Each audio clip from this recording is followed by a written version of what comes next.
promise. I promise you, before the century is over, I will have an intro video. Get that done. Good evening, everybody. We're going to unbox something tonight that showed up at my door yesterday. Woohoo! Woohoo! And let me tell you something. This bitch is heavy. And just for those of you all that, when you see it, are deciding you're buying it, this is the small box.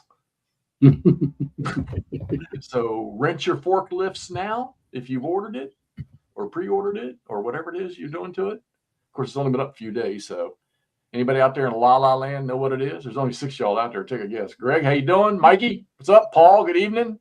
Type in the comments. What do you think it is? Here. Yeah, let us know you're here as you come in. They'll start showing. We'll give them a couple minutes. Chuck, what's up? There we go, Chuck. Like 4 or 5 people in front of you. What's going on here? I'm not used to this. Anyhow, Alan, how we doing? Doing okay. Doing all right. We were catching up before. A few things going on. A few games coming out. Besides that, another big thing. Hopefully everybody saw. Throw this out because I think he's going to show up here tonight. Army of the Potomac is going to start charging with Great Battles this week. So that'll be coming out here too. So looking forward to that from Mr. Mark Herman. I did notice that. It's going to be a good day. And he's got his Gettysburg one. He's already test playing on his table, he said. Yep, he's got a video out for the short video out for that on his YouTube channel. So Robert, hello, how you doing? How's Panzer going for you? Todd, what are you into lately here? I know you've been a busy boy lately. A lot of personal stuff going on. So the game's like getting ready for that game with Ross and the Iowa boys in mid-April. That's getting close. That's going to happen in about a week and a half. So it'll be cool. Tell you what, that GCACW, man, it is rules, especially those advanced campaigns. Some thick rules, man. So much I'm like, holy cow. I'm so glad Ross is on my team. I feel sorry. I'll just say we're not going to see Ross on here after mid-April because he's going to be like, I am not hanging out with that guy anymore. So either I'm out or he's out. And I guess I know what's going to happen. I'll have to start my own channel. Wait, I already have one. Anyway, but it is interesting, and I am looking forward to it. And because the guys we're playing are pretty cool, so I think it's going to be a fun journey to just kind of I played a 13-turn campaign, but it did not have near the rules this does. It's got 2.5 pages on just setting up. And I'm not talking about where the pieces go, but the union rules for this and the SSRs, yeah. So that's kind of cool. I don't know if you can see in the background. I'm back to my probably one of my originals, punching it and boxing it. This is the what? This is the 4th purchase of this system. I can't hear. I'm sorry, your microphone went out. Actually, I can't. I don't hear. I've always heard that 5's a charm. So yeah, 5th time's a charm, and I'm looking forward to getting it punched and then sending it to Noble Knight. So it's going to be really cool. So there, you don't get as much when it's clipped, which I always think, man, they should charge more for clipped and rounded boxes, but they don't. So anyway, so that's happening. What else? Ross and I'll be playing ASL there.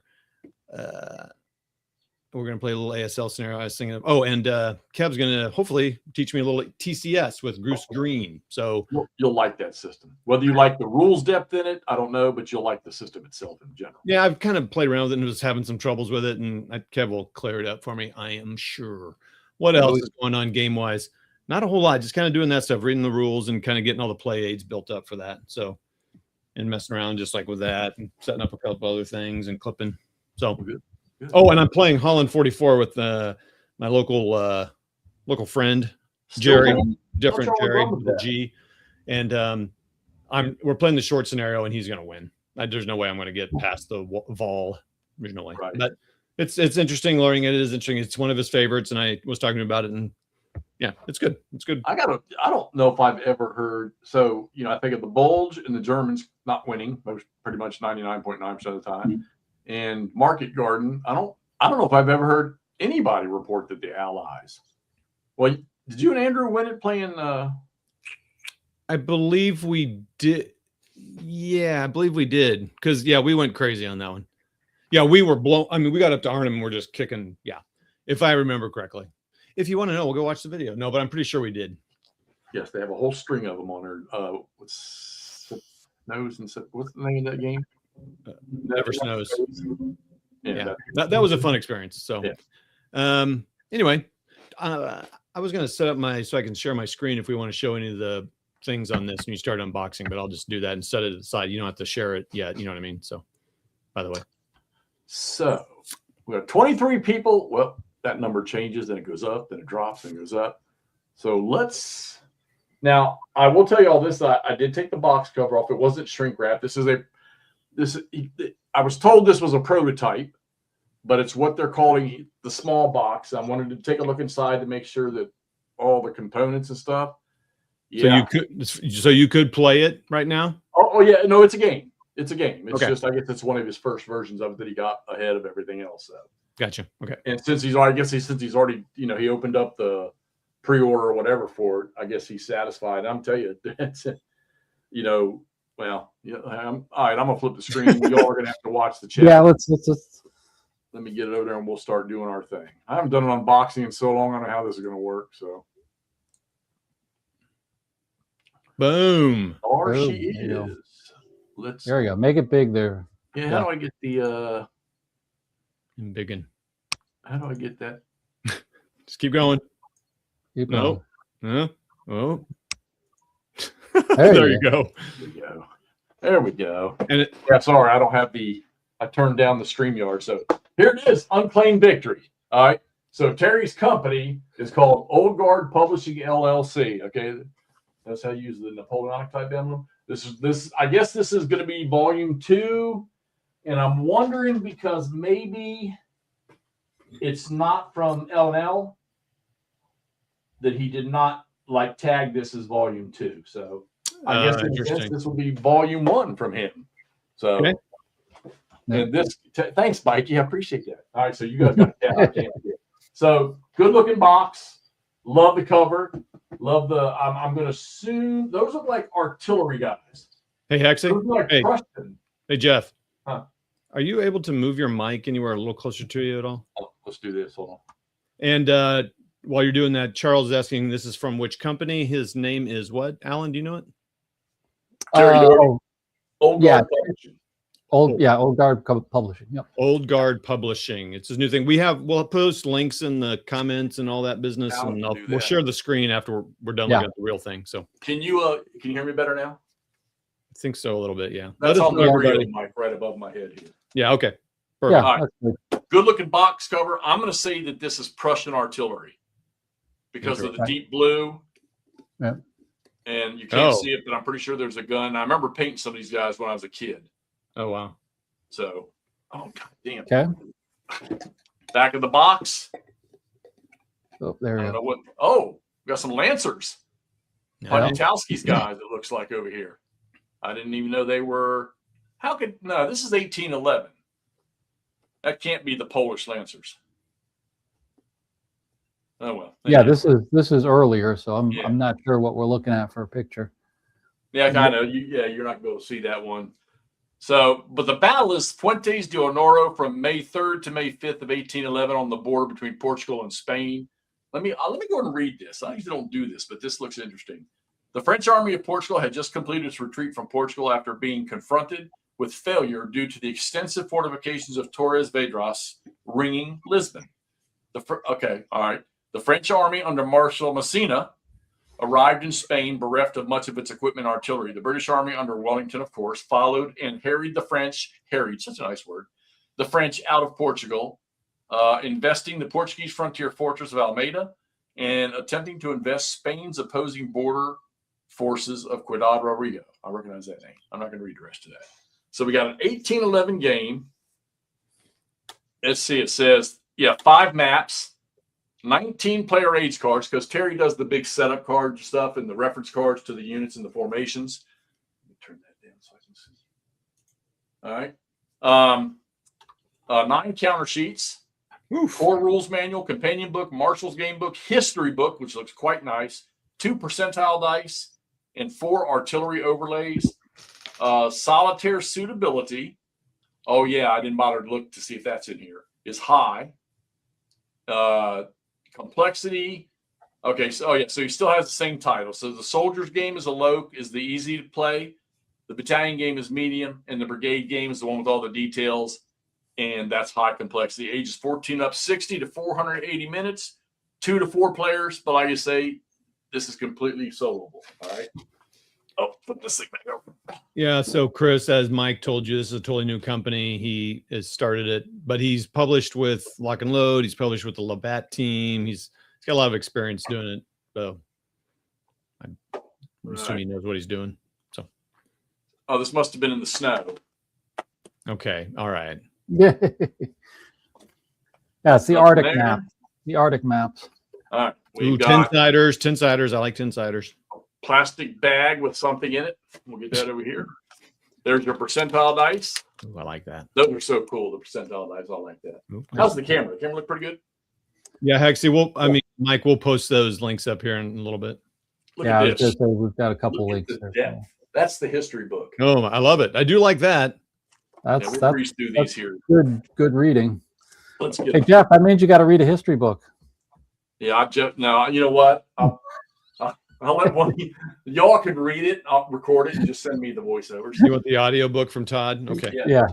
So, a companion book. Now, if my guess is right, this will have this. Oh, it's because this got the scenarios in it. Yeah, that's We'll the go through that playbook. later. Man, Core rules version 1.1. how many pages is that companion book? Oh, that companion book's gonna have all the. Okay. Never mind. Yeah, it's we're the gonna come back scenarios. to it. It's the scenarios. I like that they're ring bound there so they can lay flat. Marshall's game. Now, Yeah, see, I have this. These are nice, and if you use good quality stock paper in there, which it looks like he did, they'll hold together better. My little plastic binding stuff that I do, the reason I like it so much because if there's a page that gets added or changed or something, I can open that. Oh, yeah. Put a new page in. All right. Yeah. All right. So we got a stack. These are all the player aids. Yep. Because he does all those, and we'll come through those. But look, I mean, look Oh at yeah. that. Yeah, well, Jesus. Get that out of the way. Ooh, pre-rounded. Yeah. All right. Oh my god. Now I'm disappointed because I don't get to cut. Clip. Oh, poor Hexy. I was looking for something to clip. Anybody got any games out there? Well, wait a minute. What are the rounding? Are they 2.5 or are they 3? I think these might be close to 3s, Yeah, fellas. those look pretty rounded, dude. Yeah. We'll come back to that.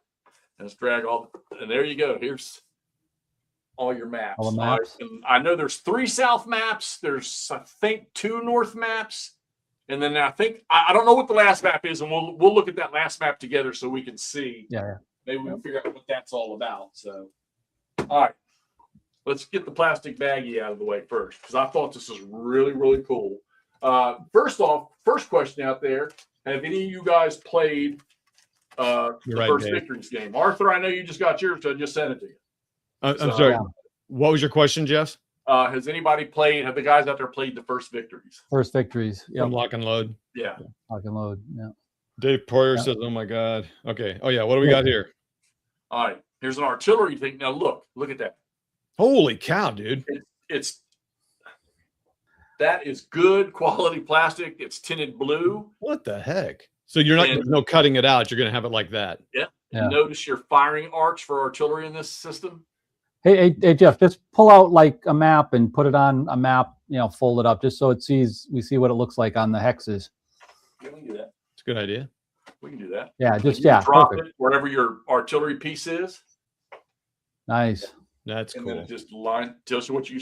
That's a great, and I think it's kind of necessary because the firing arc is much different.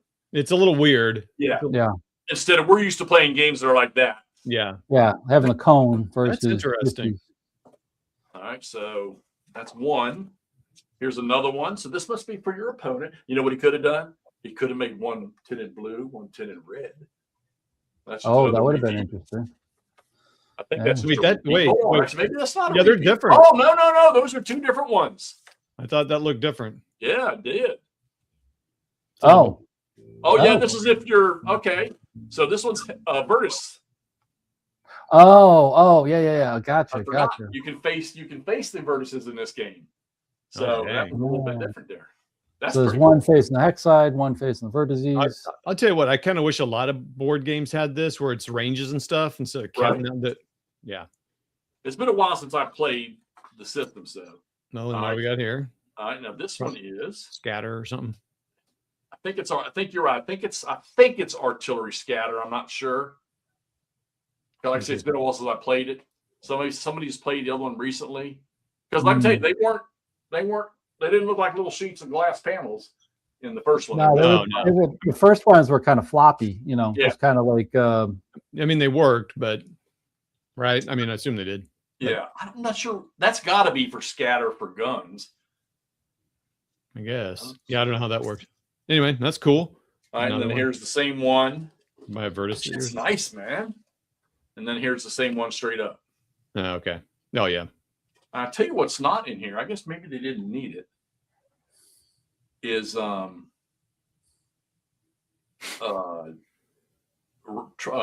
line infantry fire and stuff like that. I have to look through the other box to see. All right, so you get all those. Those are all nice and protected in a plastic bag.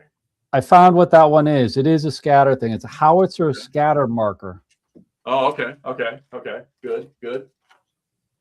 And so if your howitzer hit and misses, you place that on there to see what hex it hits. From what I can make out.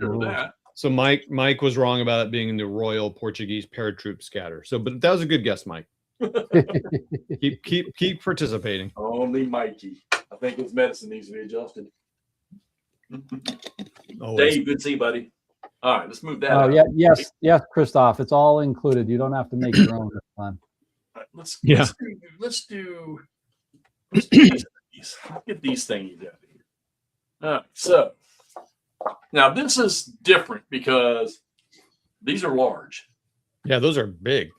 All right, so this is from now.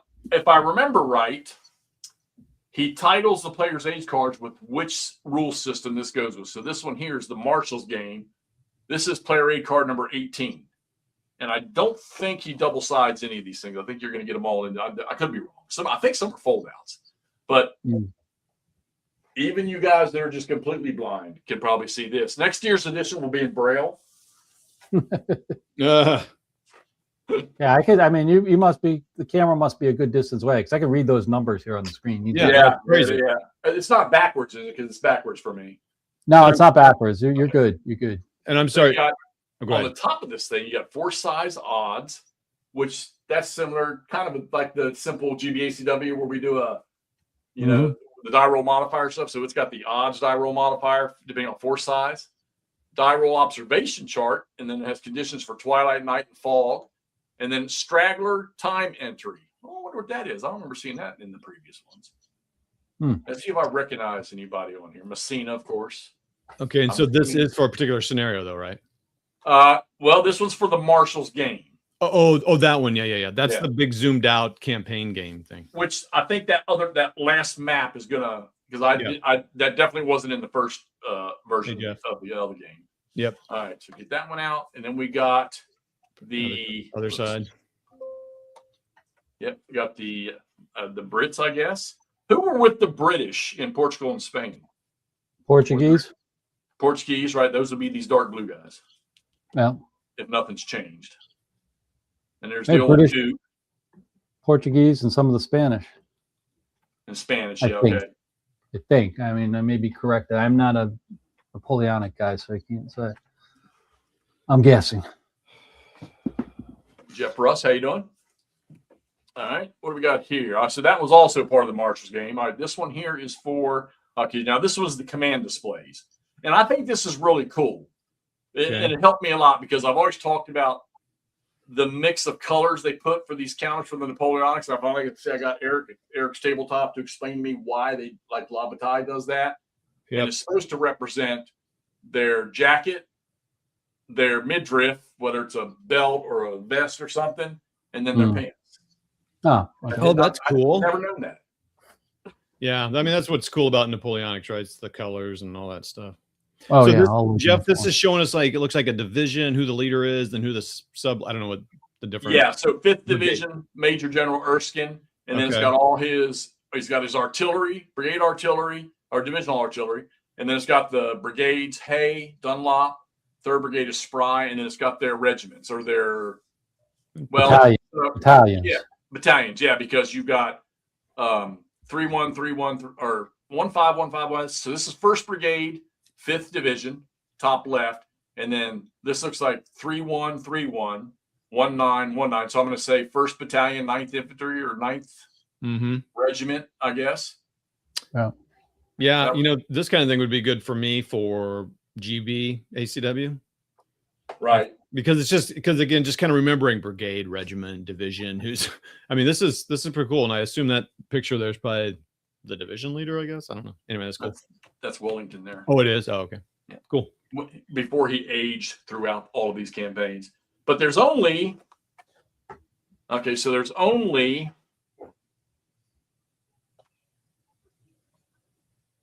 all right, let's see. Let's see if we can't pull them. Oh, yeah, there's a lot more in here than I thought. Sorry. Well, you got that whole stack. You guys have like 20 or 30 charts there. Yeah, I'm just wondering. So, these are okay. So, all right. So these are just command tables. They are not specific to a certain set of rules. But I mean, you're looking right there at, and he's got another, but it's got the repeats on it. It probably. Oh Jesus, dude, there's 4 British command cards right there. Oh, okay, I get it. So here's all right. So there's Wellington. All right, so you got Wellington on this card. Okay. And these are going to be. I'm sorry. That's all right. Just need to get your hand or something to. Come on. There you go. Come on, Cameron. Come on. You were doing so good. We can see his hand very well. We can see your hand very well. Don't. There we go. Oh, there you go. That's better. So okay. You've got. Let me get a point. Maybe that. Yeah. That's get something thin. All right. Keep my hand out of the way. I should have. Yeah, let us know who's watching. Comment here. Let us know if you've played the first one. What's the name of the first one again? Sorry, First Victories. First Victories. I haven't seen a lot of videos on it, so I don't know. But yeah, let us know. There's not a lot of copies out there. That's the thing. It's hard to get. Well, you're still good. Just real quick, he's going to print, from what I've read, he's going to print whatever's pre-ordered and a few extras. I don't think he's not going to be a lot of it's not going to be a lot of extra stuff here. So if you're interested, do it. And we'll post links here. Jeff will have to do it because I think it's on his channel. I mean, unless you're watching on camera mine. Okay, go ahead, Jeff. So yeah, so I can't remember what the independent assets are called in this game here. Okay. He's got a name for him. He's got a cavalry reserve, Lieutenant General Cotton, and it's nice the details he's provided. It's pretty. I recognize Aaron Schilt right here. I recognize him from Waterloo. Mm-hmm. Yeah, this is pretty. This is pretty cool. I mean, detail. This is 1811. That's 4 years later. That guy's. And the funny thing is, at Waterloo, he's still a cavalry commander. Hey, real quick, Jeff, we need to apologize. We owe an apology to Brian out there. He says, "Gentlemen, you can't take me down the nappy rabbit hole. 3 Dog is coming out." So we're sorry, Brian, but it is what it is. This is probably going to be the 3 Dog of Napoleon. So, after you're done with 3 Dog in 10 years, you can play this. Yeah. All right. Go ahead, Jeff. All right. So looks like he's got 3 brigades in the cavalry reserve. Then he's got Ashworth Brigade. And these guys are blue. So I'm wondering if they had a British commander in charge of, well, I don't know. Because, their uniforms, you just never knew. When we think of British, black powder or Age of Reason stuff or whatever, red coats, that's what comes to mind. And then these guys down here. So Sanchez Brigade, Colonel Sanchez, so that must be the Lancers we see. He's got, no, because they're not green. Probably that's artillery. So he's got Lanceros de Castilla and Cazadores de Castilla. Okay. Those must be the Spanish ones, maybe. Yeah, moving along. All right. And then here's the other that represent the majority of the stuff. This is for sure, for me, one cool thing about this is going to be trying to understand who the units are, where they're from, whether they're Spanish, whether they're Portuguese or whatever. Because they didn't have a ton of them. Like, here's 2 units here. Now here's another Waterloo officer, Picton. I don't recognize any other ones. Beckwith, Drummond, Stoppard, Nightingale, Howard Lowe, Spencer, Crawford, Hay. I recognize. Dunlop, Spry, Rosieri. There you go. There's a foreign. That's an artillery. It's a foreign artillery, or Spanish or Portuguese. Hulse, Byrne, and Eben. Should have Grant in there someplace. Maybe he was at Waterloo. I don't see him. You got Barbacina's brigade. Pat. I recognize Pat. He was under Picton, of course. So this is interesting, man. These are great, man, because when you're going through the counters and you're trying to figure out, hey, you got to put 1st Brigade of the 3rd Division. Boom, there it is right there. It's all laid out for you. So there's 1, 2, 3. There's 4 British command displays. So, you can put all your, and I remember doing that when I played the first one. You put all your counters on there, kind of like the Army Group Center setups and stuff. All right, now let's get to the good guys. Did I say that out loud? All right, so the French, oh, good Lord. The French have a lot of French. Yeah, there's 5 of them for the French. So let's find. Now, this is what I found interesting. Okay, so, all right, in the first game, you had Junot. All right, he was in command in the first Victories game, and he didn't fare so well. And from what I understand in this is after reading that little thing that on the back of the box that Messina shows up, but a lot of their equipment and stuff was all scattered or some stuff didn't arrive and it's not like they got on a train to show up there. So, I mean, but I tell you what, he shows up with a lot of stuff. And, now this is interesting. Reserve de Cavalry. Can you move it up a little bit? Oh, yeah, you're cut off there. I'm sorry. There you go. All right. So these units here, they've got to be Spanish. All of these, let's see, that's French. They're French. Well, no, because they spelled Caval. No, maybe these are all French. Yeah, de Moustier's brigade is only present per the optional rule. Yeah, no, these are all French. Although that guy Ornano, but and Cavrois, yeah, those are all French guys, I guess. Apparently, did they not have any Spanish or? Because I thought the Spanish were fighting with the Allies. I thought they were. Yeah. Okay. There may have been some units there, kind of loyalist type of thing. All right, so let's take a look at some of these names. So recognize Messina, Bessier. I recognize Bessier up here. I don't recognize any of those other officers up top, the errand boys, so to speak. Montburn, Cavrois, Ornano, Lorset. I'm butchering all of these. Morier, Marchand, recognize Marchand. He had the guard, apparently. Mermet, Ferret, Montfort, Bichald, Delabassier. I remember Delabassier from the first Victories.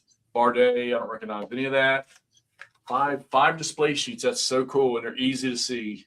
Junot, Solignac, Thorman. I recognize these names from the first game. Yeah, I like the diagrams. That sure makes it easy. You have a few comments when you're done going through these, Jeff. I'll read. All right, Drouet, recognize him.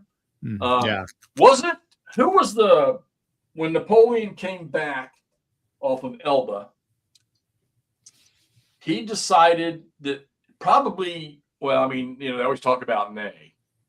But he had a commander that was probably the best that he had, and he decided to keep him as like a staff member instead of giving him command of a force going into Waterloo. Anybody know who I'm talking about? He had been with Napoleon forever.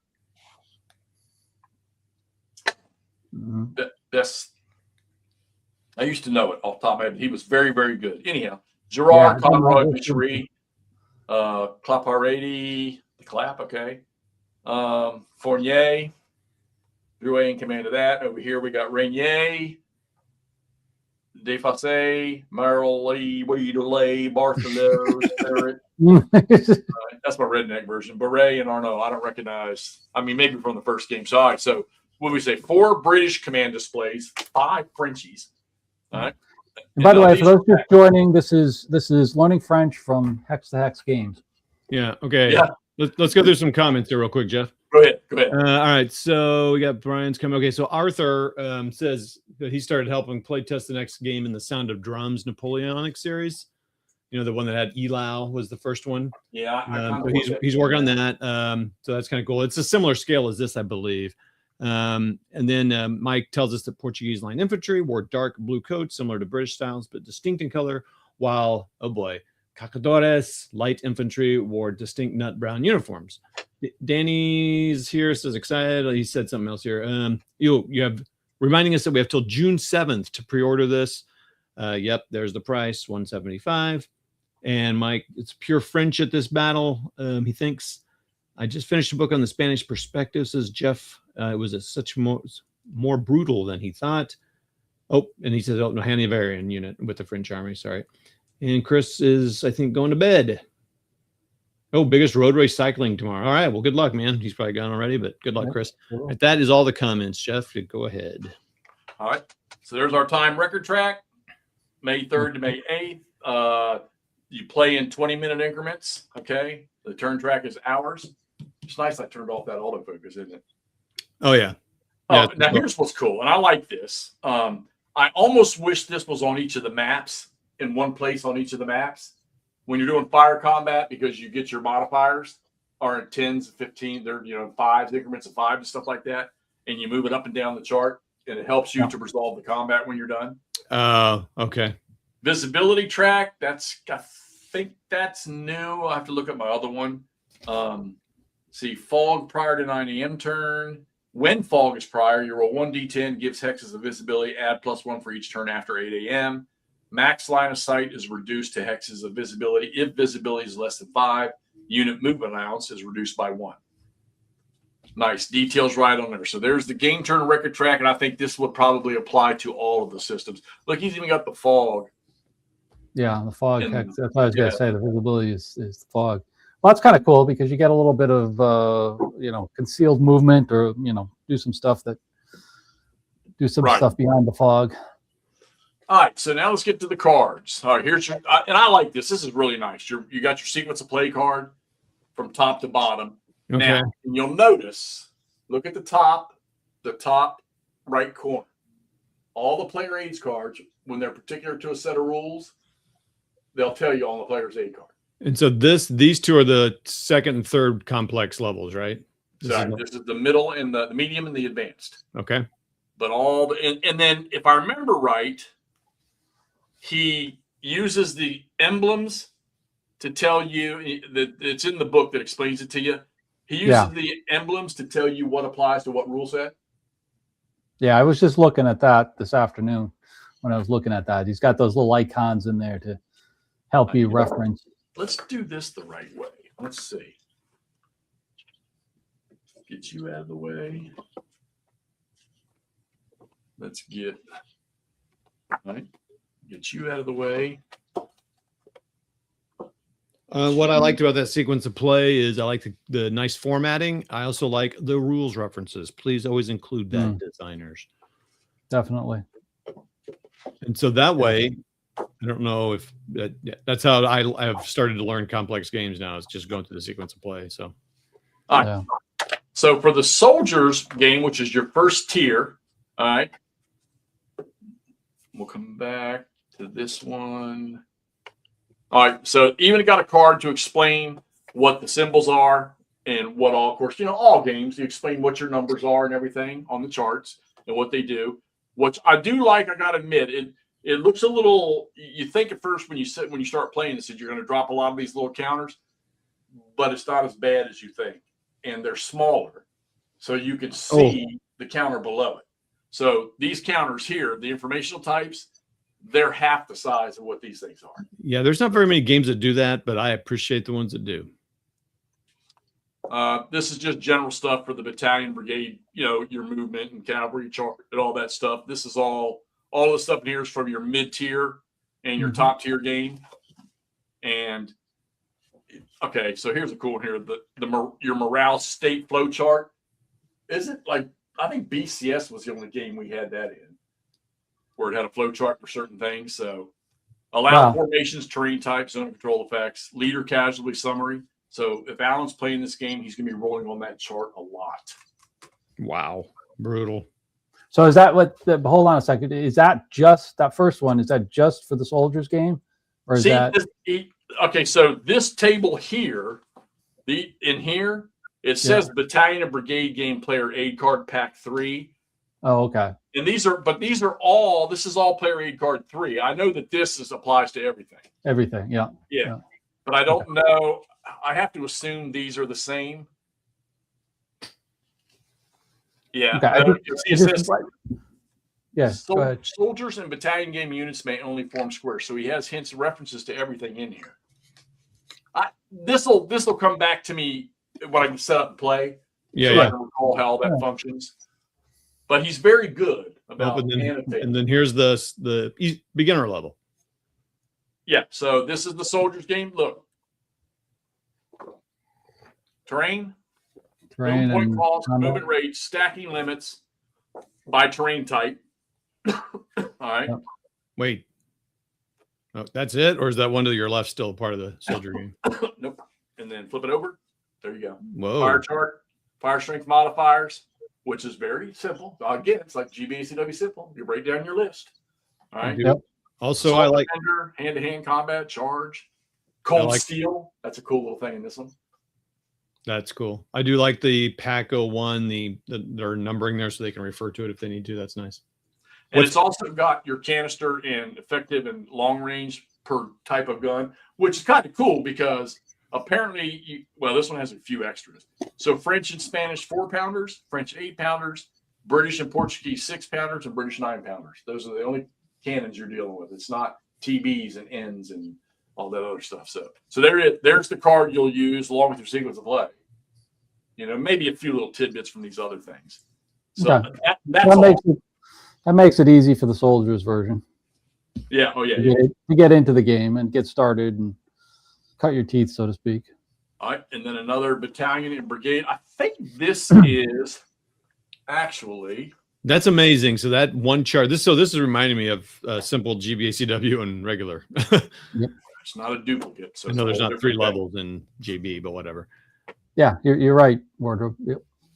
So your terrain chart, your stacking limits, formation change, miscellaneous movement point cost, reaction formation, move disorder checks, kind of a simplified sequence of play. All right, movement rates, fire chart, artillery chart is a little different in this version of the game. Fire strength modifiers, which looks like it's less. Brigade game artillery chart's got a little more detail to it. And the yellow and the blue, I can't remember it, but that has a special feature in the game. I can't remember how that works. There you go. There's your scatter diagram. The little things we were talking about. Yeah. Okay. Howitzers, assault defender, charge defender, morale checks, fire limits, cold steel hand. And once I realized it because I played the middle tier game, that once you start going through some of the stuff and finding where these charts are, you start to pick it up actually pretty quick. And you're just going right down the list. So it works pretty good. Looks like we're going to need to see a little playthrough while we're not tonight, but I mean sometime. Yeah. Eventually I'll come back to it. That's for sure. Oh my gosh, what's happening here? This is the big game. Holy mackerel! So this is where this is where it gets fun, right?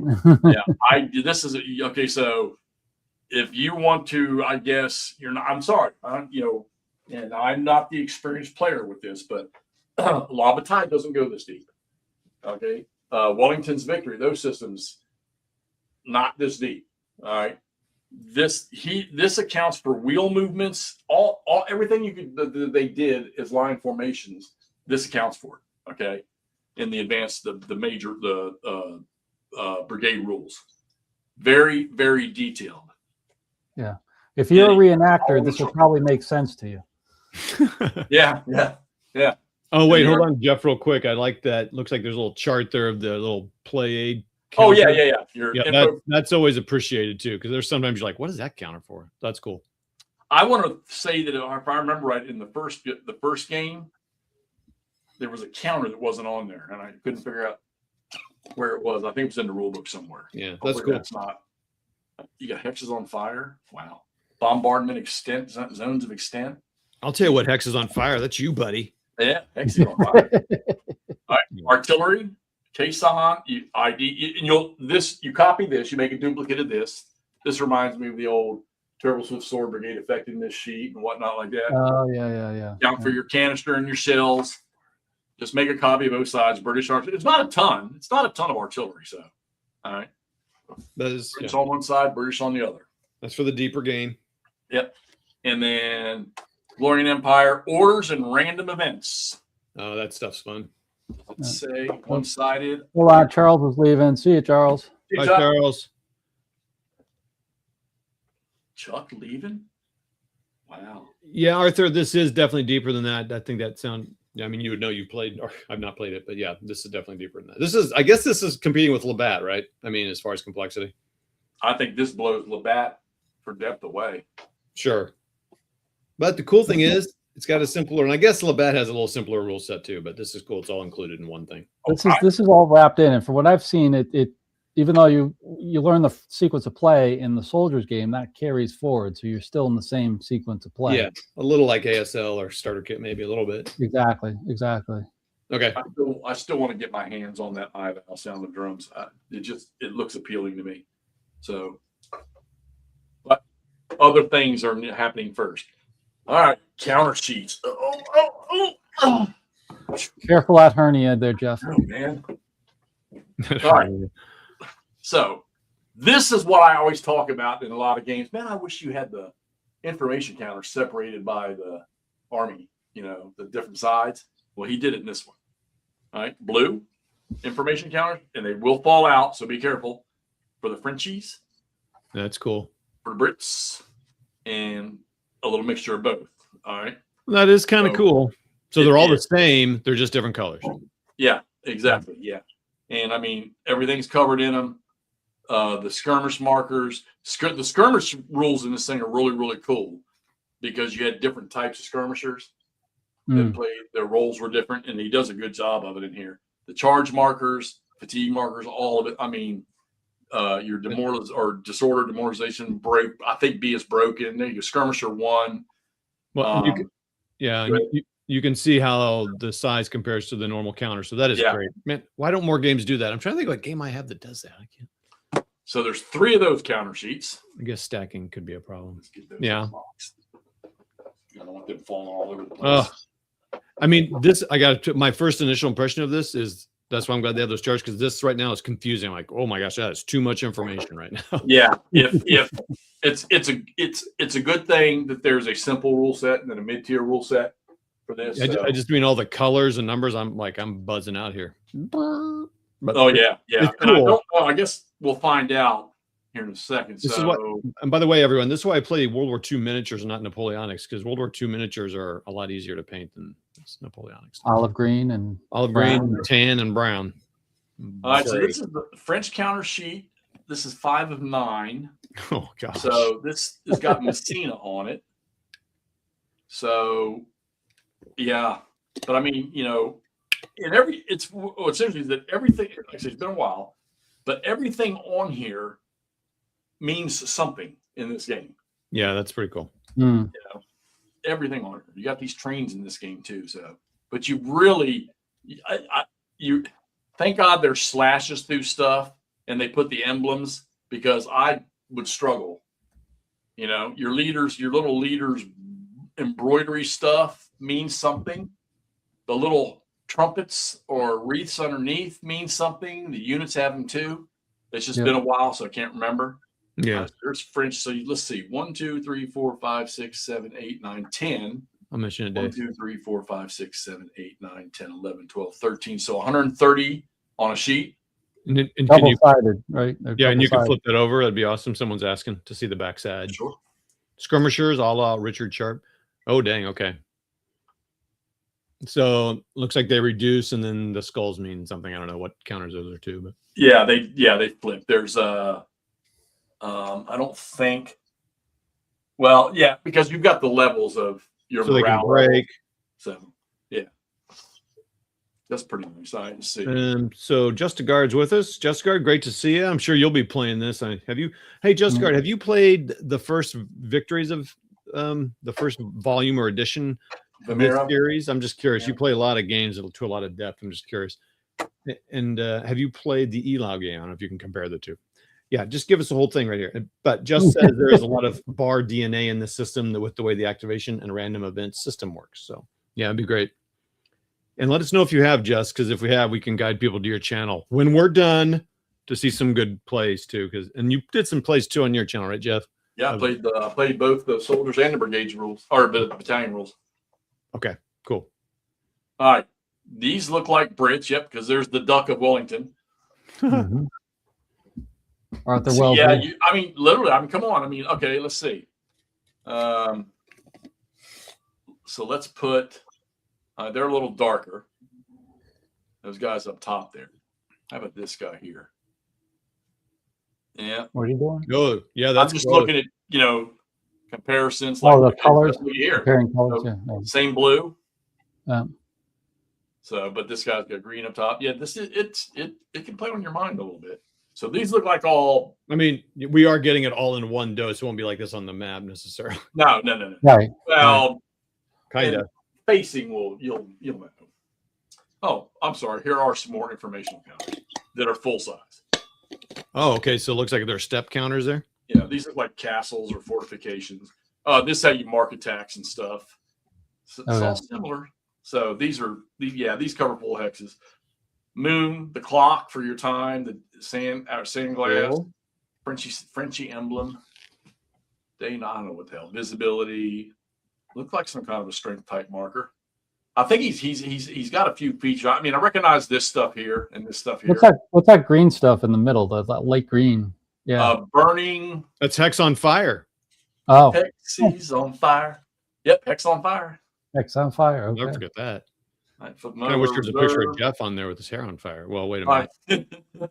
Fires. Yeah, die roll for fire starts, obscured. I love stuff like that, like ASL is. I love fire stuff in games. It's just fun. Here you go. Wardrobe. Just the guard just answered your questions. Yeah, so Just says, I have played it. I've only done Relica, both solo and face-to-face. I did a playthrough of that battle with the solo system. My next convention project is playing the Marrow with the full brigade rules. Oh, yep. Okay. The Marrow, well, and I don't know. We'll find out when we get here, but his bot's pretty good.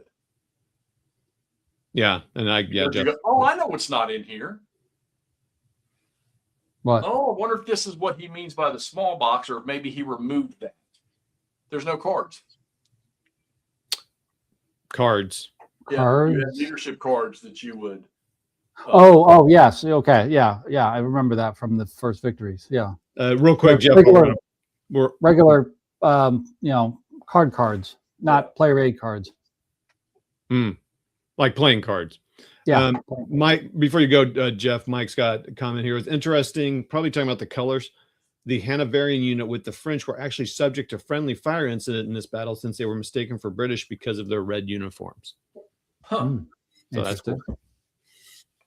Okay, awesome. Thanks, Mike. Yeah, I appreciate everyone throwing in details. I don't really nothing about this era. Right there, sure enough. Red jackets. Yeah, that's cool. Looks like that's the only one. So that's 3 counter cool. sheets with info. A little more info much here. to learn. Yeah. So these are some more Frenchies. And then it looks like these are Brits along in here. Yeah, it's definitely a spectacle of color when you're playing these things. More. Oh, that is aid. So you got an aid, the A and the M. Aid, I can't remember what the M's for, but they all have them. So this is Messina's aid. And I wonder if that's Bessier's. Yeah, I don't remember. It's like I say, it's been a year and a half since I played. So these look like all leaders, or they're aides, I should say, because the leaders are all over there. The M is something, but I can't remember. Probably like a headquarters type of thing, or some sort of command. Yeah, and it's funny. It's kind of cool because your aides can actually do things. Where are the ships? Have you lost your mind, Nate? Just because you all lured me in, baited me into playing a naval game trap on the command post today. Real quick, Justigard says Terry did a video last week showing the Marshall's rules, and this will give you much more zoomed out pseudo grand tactical operational map that links the 2 Fuentes de Noro tactical maps. This must be for the mark. This must be for that special map because these counters are giant. Yeah, that's what Justigard's talking about. Okay. Yeah, remember that player egg card that had the huge thing on it? That's what these right. are. Yeah. Yeah. And then you've got those at the bottom there. The guy looks like formation chits or something. Yeah. Refuse right, refuse left, enfilade. Enfilade. Draw. Yeah, I guess you would play them put them on top of the counter. I don't know. We're gonna find out. This is new. Yeah. Like I say, that there wasn't one of these games in that first box, so No. not like this anyhow. All right, pretty cool. Lots of counters. No clipping. Damn it. All right, Jeff. I look forward to my clipping. All right, Yeah, I'm not going to go through all 5,000 freaking things of these books. Yeah, but can we look at the index and maybe just a couple pages out of each one? Yeah. That'd be cool. Let's get the core rules. We'll start with the core rules, which is number of core pages. rules is 131. Yeah, but like 32 if you count the back. and what's going on in that last page you were just looking at though? That looks like history or something. That looks like notes, designer notes. or Yeah, something. probably designer's notes. Let's see. Yeah, designer's notes. I mean, look at last that. 3 or 4. That's 3 or 4 awesome. pages. 4 or 5 pages of designer notes. Yeah. Man, Napoleonic people are let's see. crazy, but it's awesome. This is cool. Game design and development was Terry. Graphics design and layout was Terry. The covers and separator pages. Oh, those white pages. That's Philip Agnew. He did those. Let's see. Thanks for all the additional plays. Let's see if we recognize anybody on here. I can't read that stuff. Nicola Giabatti. Nope, don't know them. Oh, GIS map. Hey, a GIS person. I can get in on this. I see Dick Voeller's name on there. Yeah, Dick was big Lobatai too. So Jeff Bixovich, recognize Jeff. Louis Belanger, Eric Chazot, Alberto Neri, Steve Lampin, Robert Tunstall, Steve Tackix for the Vassal and getting the Vassal modules rolling. Jeff Newell, recognize that name. Vassal's huge. That's cool. Wayne Steele, Rick White, Gary Crockover. Oh, so Jeff, looks like Jeff helped him out kind of getting the whole publishing thing going. That's pretty cool. That's a big step. Nice. Let's see what we got here. Thanks for additional assistance in play testing, review, and helping. Greg Ulrich, Dan Owen, Dan Elson. See Steve Bean, Jim Laufenberger, Mark Rad, Jeffrey Phipps, Per-Olaf Johnson, Dick Vollers, Thilo Brock, G. Luca Abati, Raymond DeWard, Tom Castle, Matthew Hayes, Milton Sonny, Guillermo Dalton, Gary Crockover, Alan Dickerson. Yep, there's Gary and Alan. Stig. No anything to do with this. Eugene Rodick, Jim Dunham, Peter Stokes, Mind August, John Curley, Shelley Crawford, Mario Pire, Ricardo Rinaldi, Bob Arietti, and Joe Jordan. That's pretty cool. It's nice. Good. Let's see. What do we got here?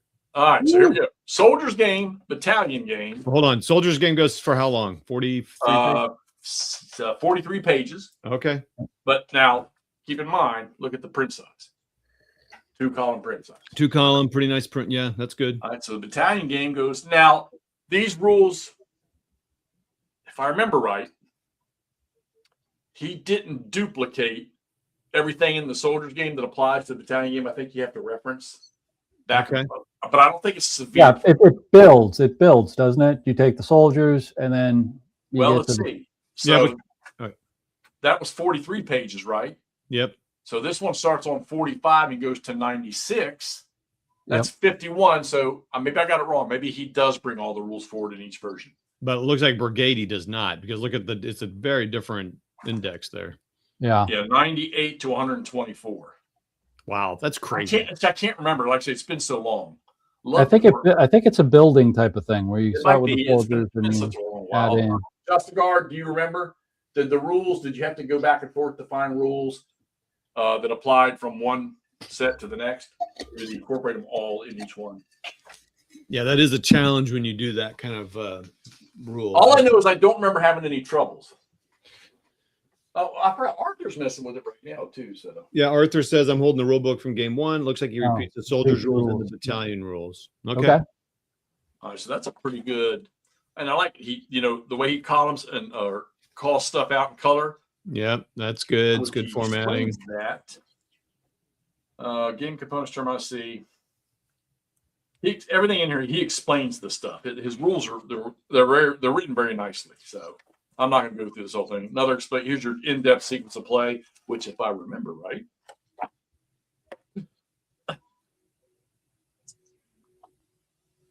yeah, because I think okay. So references to the brigade game that occur in the battalion game rules are marked with the bicorn hat, which we saw on the player aid card, and the shakos for the battalion game. Okay. So, let's see if the sequence of play changes. There's a lot of details in this system. Yes, sequence of play change, different here. Yeah. Right? And we said 98. Yeah, see the color coding? Red, orange, green. Yeah. For the big rules, that's nice when you're want to go to a specific set. I got to be honest. I don't know how someone does this. Well, you got to. I figure for this, he was already steps ahead with this. I know, but it's just a lot. It's amazing. Yeah. So I asked you, because you and I, we've never done it. You've done a lot of proofreading. I don't know what your details are, but these guys are students, not just of history. They must have had a super detailed study of history to be able to even tackle something like this. Oh yeah. I mean, well, he's calling on a lot of people. I mean, you read the credits there. He's got a lot of resources out there, and that's probably only half of it. Right. Yeah. What are his sources for reading and stuff? Like, Maybe we'll find that out in one of these other books. Yeah, probably one of the other books. Yeah, the brigade game rules definitely, because that's designer notes already. So, but yeah, you want depth. You guys want you really want to play. I mean, look at this. How to wheel right.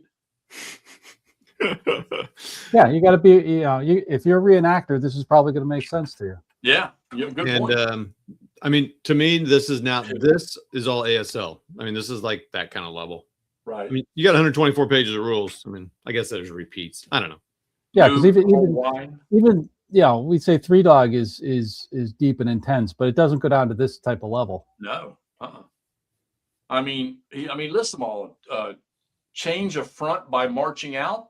Change a front by wheeling. Change a front to the rear by pivoting in place.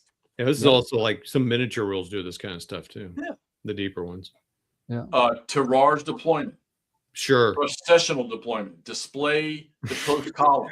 To me, one reason this would be cool for someone like me is I don't understand the battles at all. So this would help me understand. I mean, there's probably cheaper ways for me to do that. Yeah, go back a second. They've got bypass moving in here for you. Oh, here we go. But you saw bypass? Oh, go back to one of those pages. Keep going. What was it? I saw it because it moved up and then it moved across the unit.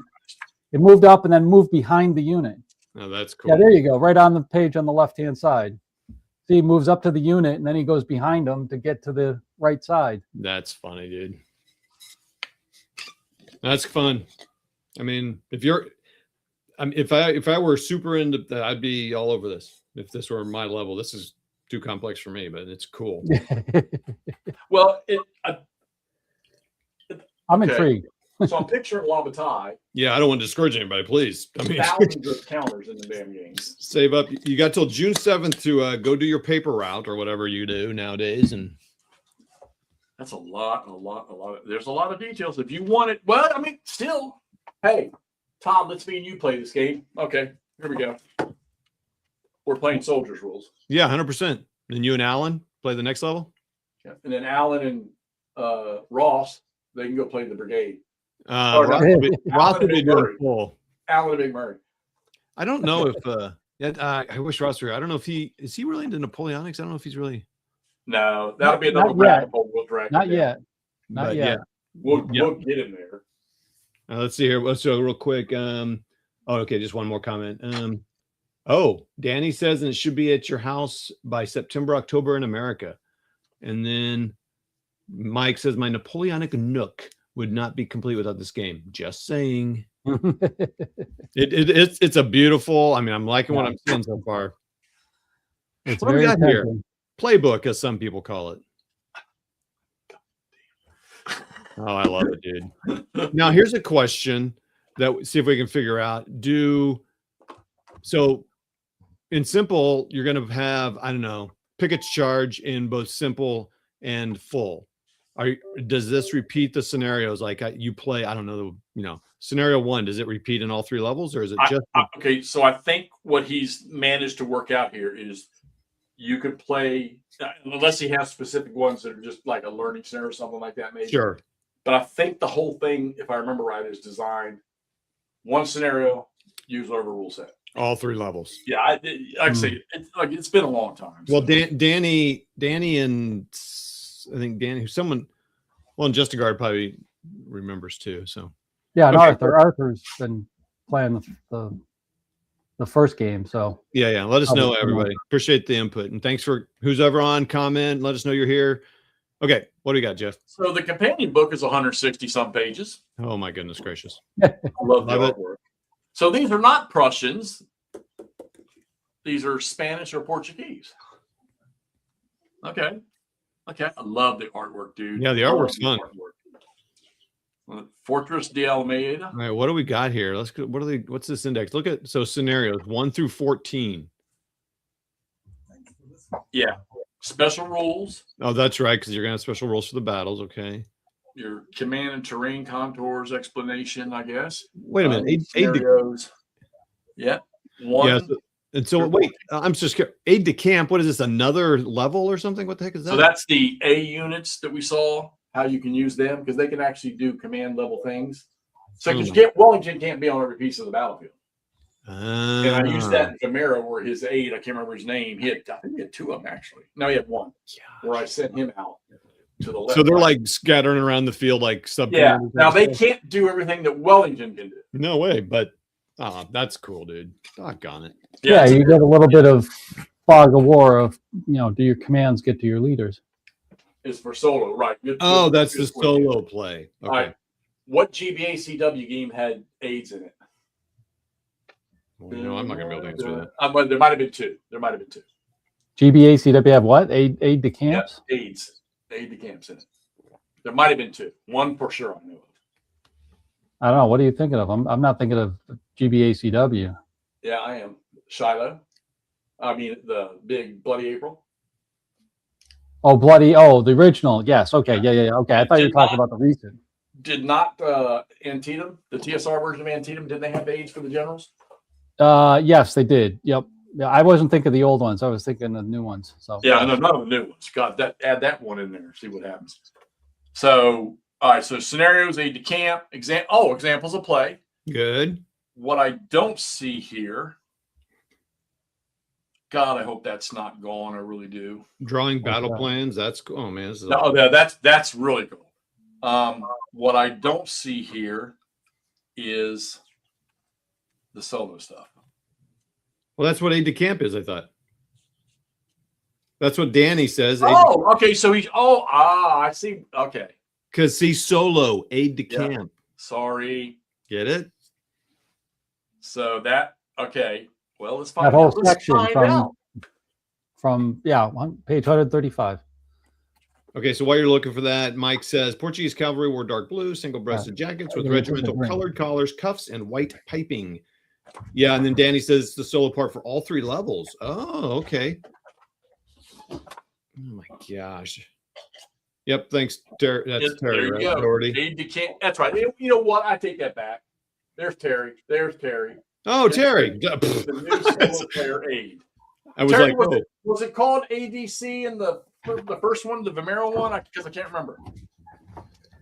Shoot, Arthur, you got the rule book in front of you. Was it called ADC in the? It's like I say, it's just been a while. But look, thanks for joining us, Terry. Oh, and Terry, are there leader cards in this game here? Or did you take that out of the system? Which, if you did, I appreciate it. Terry says howdy.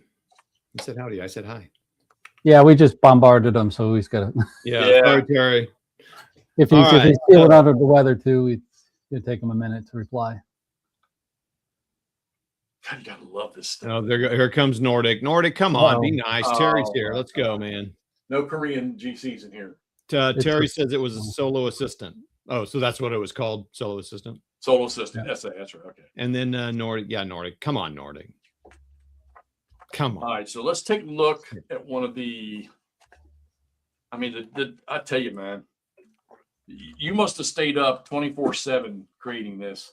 All right. Terry says took it out and used chits instead. The cards. Thank you, sir. Thank you very much. All right, Okay. Let's go to page. Can we just look at the first scenario, or Yeah, that's where I'm going to go. Okay, sorry. Scenarios. All right, page 13. May 3rd, the first assaults. Start. Yeah, okay. So his details are always phenomenal in these things here. I'm ready for the first one. Start time, end time, inclusive.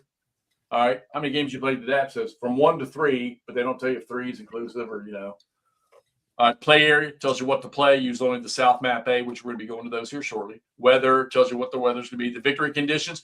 I want to read these because I want to know what difference we're getting here. So control all hexes of Fuentes de Honoro at the end of the last turn is a minor victory for the Brits. A major victory is control all the hexes of Fuentes de Honoro at the end of the last turn and inflict more step losses on the French than are received. Okay? Decisive, control all hexes of Fuente de Honoro at the end of the last turn and inflict twice as many step losses on the French that are received. And all the French got to do is control at least one hex of Fuente de Honoro at the end of the game, control 3 hexes of it, or control all the hexes. So it's pretty simple and defined for the French. It looks like the Brits or the Allies got to work a lot harder. Good explanation, simple explanation, and objective based and point based. Okay. Real quick. Hey, McMurray, welcome. Hey, what's going on? And then Nordic, the books do come Spirebound, and this is obviously you probably know by now. It's Unclaimed Victory, Glory, and Empire series, Nordic from Old Guard Publishing, Terry's new company that's publishing this. Go buy it. Pre-order till June. I put links from my page, but we'll need to make sure Alan and Jeff put it on there. Thanks to. So. Yep. We'll okay. Special rules, simple for command, fortified posts. Maybe we can get Terry on here sometime. Okay, here we go. There we go. Shows you and I like this. Shows you the layout zones. Yeah, that's cool. I like that. Deployment zones. Gives you all the forces. So, you can throw your card out there, your display sheet, drop everything on there. You can pull them right off of this. Yeah. But I found that when I played the first one that finding these when I had the units laid out on the card, because you may not, maybe this one brigade, maybe not all their units from that brigade are in this particular fight. Okay. Here's your leaders. Terry, what's the M for on those other? We got the A leaders, the aides, and then the M. What's the M for on those? Look like leader type counters. God, it's been too long. God darn it. I know what I'm going to do now. All right. And this jumps right into scenario 2. Yeah. And apparently all the rules, there's nothing in here that says. So here, see if I can explain how I've always saw how this works. Hey, Chris, welcome. There's no particular. The 3 versions of the rules. God, I don't know if I know the right way to explain this. They expand the functionality of the formations. Would that be a good, just going from having one counter and moving it hex by hex by hex and facing it a certain way. Now you've got to, and then maybe in the next set of rules, you've got to tie multiple ones together to stay. And then in the third set of rules, when they turn, they have to do this. I don't know what the opposite is of what I'm trying to think of when you have different levels of rules. These ones just kind of bleed from lightweight movement to medium grade movement to super detailed advanced types of movement, or maybe fire combat or things like that. So those are leader chits for the solo 8. Aggressive, moderate, cautious. Thank you. All right. It's called Unclaimed Victory, Brian. Yep. Terry's new game from the Glory and Empire series. There's the box. I love that box. Old Guard Publishing. I will put links in for everything. And, all right, so there's the companion book, all your scenarios, and the solo God, I hate to say solo bot because this thing is so good. Aide de camp. Aide de camp, yeah. Now the history book, baby. Oh, Marshall's game. Sorry, Oh, sorry. Marshall. Is that it? So this is going to be interesting, and I'm gonna have to explore this. The Marshall's game core rules. Okay, so I'm going to assume, and I'll pull it out. Let's Yeah. see. We don't mind repeating. We're good. Yeah, Spiral Bound's pretty awesome, Brian. Did the first game have the Marshall version game? Jeff? What's that? Did the first game have this kind of thing in there? The Marshalls? No, thing? I don't think. I mean, Okay. I'm having to guess here, but I don't think. Terry says battalion adds more detail for movement, skirmishers, close combat artillery, and then brigade. Oh, you put it up there. Brigade adds all the multi-unit formations plus more unit details. So perfect. All right. Let me. Okay. Oh, Yeah, this is I cool. see. Oh, yeah, the maps. I love I that. like That's pretty it. cool. You don't see this very often in games either. Not like What this. map, Terry? So that I don't have to go digging. Does this map apply to the Marshall's rule game, Yes. or is this just something? That's sorry. Yes, it does, but I don't know. Let's guess away for Terry. But it does. Hey, Jeff, can you slide the camera a little bit to the left? Because you're off center of the map, I think. Yeah, I can't go anymore. Sorry. Oh, okay. Okay, that's okay. You just we see a little off map on the right side. That's the only thing. A little off map on the right side. you see your Yeah. you see your curtains and your underwear and all that stuff over there. I'm just kidding. Your underwear's not in I don't have to wear any stuff. there. Great. There you go. There you go. That's Perfect. better. That's better. What? Well, yeah, but that's the whole thing right there. No. I still No, think you you should cut off again. You Yeah. cut off. There you go. I was about to say, go a little bit more to your left also, because then our faces are obscuring part of the left side of the Yeah. view for everybody. I only see two faces. No, stop. Yeah, I'm never gonna leave that one down. So. Camp, love the new game room, love the Tobruk play. Cool. Yep, thanks. And yes, Terry says this is the Marshall's game map. Okay, so this is to me, this is a new feature. I'm assuming. Oh, well, yeah, Marshall's game orders chart, condition, die roll modifier. What if Terry was thinking that? And hey, guys, this is not your typical paper. Yeah, that sounded thick.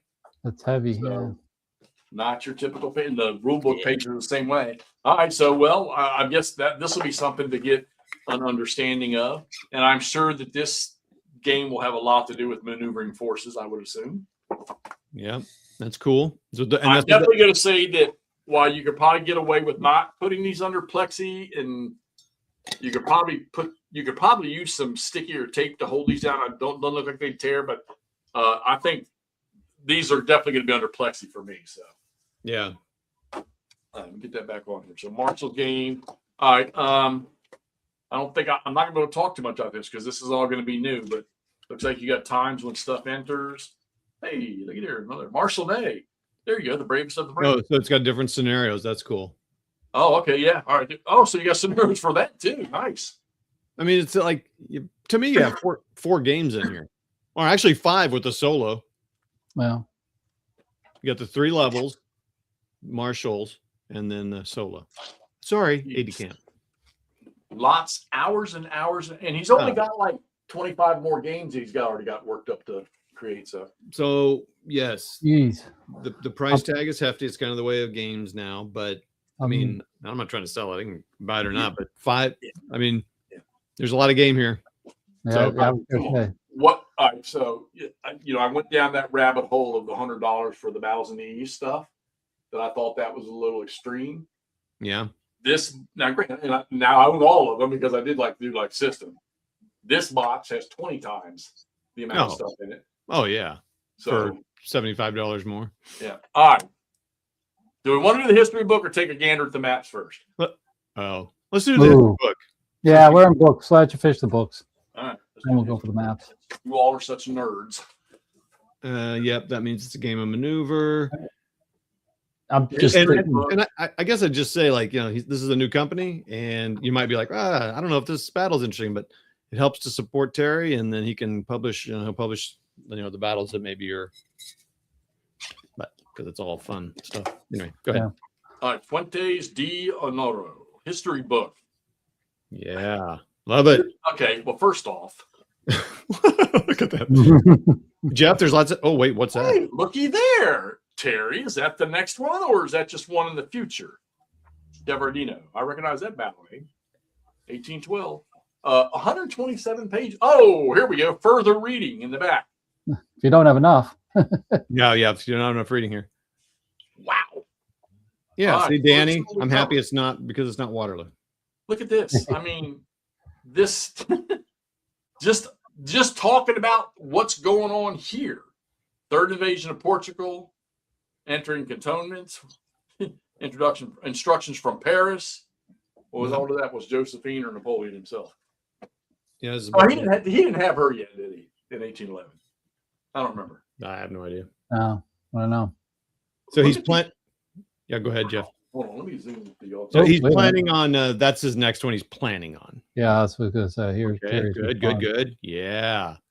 So prelude, battle, the plans for all the days. Oh my goodness gracious, man.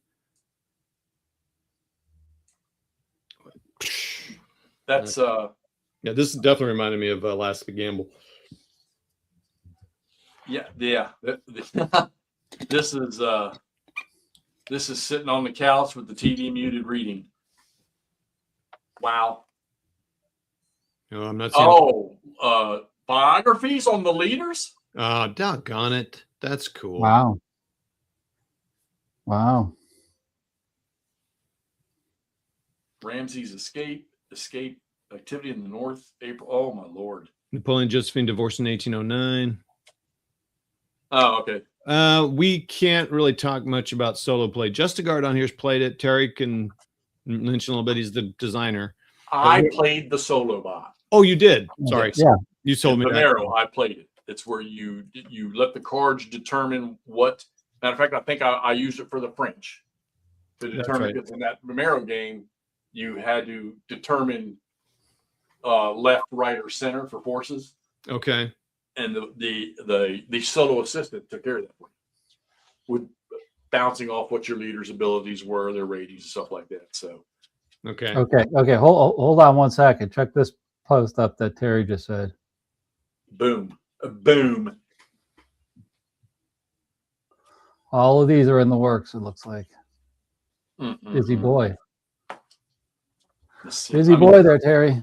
Well, this is a history. This is all text. Terry, we have a problem here. There's not enough pictures for Hexy. In fact, there are no pictures for Hexy. I'm sorry. He's not going to be able to read this. The box is pretty. Here we go. Orders of battle. There we go. Aren't we always talking about this? Oh, yeah. Yeah. Well, Nice. sort of the strengths, but Terry, how was it? How is it getting? Because we talk about certain eras or certain time periods during the American Civil War where they just can't get the numbers. How was it for you getting the strengths and stuff for these? Yeah, it's a good question. Yeah, I always wonder about that. Tolls here. Greetings, non-generals. Stop. We're generals here. Are you kidding? A picture. We're great leaders. There you go. Oh, good. We'll ask Terry, since nobody else answered my question earlier. When Napoleon came back from Elbe and he was headed into the 100 Days, who was the leader that was probably one of his best field commanders forever that he decided to keep on staff or whatever instead of actually giving them a command? And he was, I mean, because I know a lot of people have bitched about it over the years, or complained, well, like, why did he do that instead of putting him in the field? All right, so that's there. Good reading right there, guys. All right, that's going to be fun. Yeah. A question from Mike for Terry. Will there be an operational game for Aristat? He says, keep the new solo 8 is similar but different. Here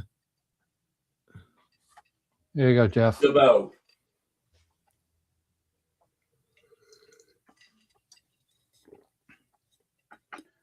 Okay. So, the numbers.